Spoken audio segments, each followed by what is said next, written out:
Her passionate and troubling voice fills the streets of Lisbon, touching the very soul of everyone who hears her woeful song.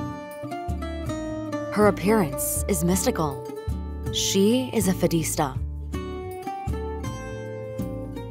From the popular urban song of Lisbon's poor neighborhoods to the symbol of a nation, fado is considered the soul of Portugal.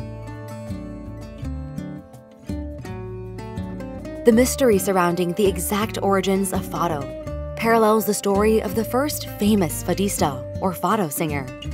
Maria Severa, a tavern singer and courtesan, is widely credited for the initial popularization of the musical genre at a national level.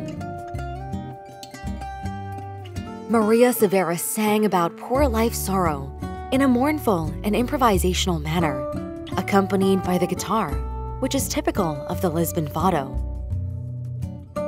Traditionally, the outfit of fado singers is meant to capture the music's deep feeling of sadness. Fadistas wear long black dresses cinched at the waist, or the traditional Portuguese costume in dark tones to express grief. A staple of the mystical fado singer's look is the black shawl over the shoulders, sometimes embroidered with flowers and lined with fringes. The eyes of a fadista are as passionate as her voice.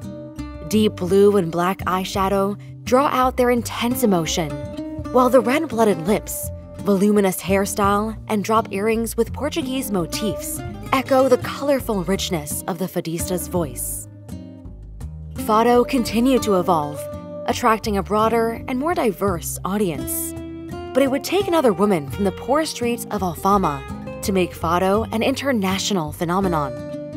Born in 1920, Amalia Rodrigues is the undisputed queen of fado. Her exceptional timbre of voice, charisma, and arresting beauty built her status as a world-renowned icon of the Portuguese art of fado. She reunited the rich and the poor through the power of her voice.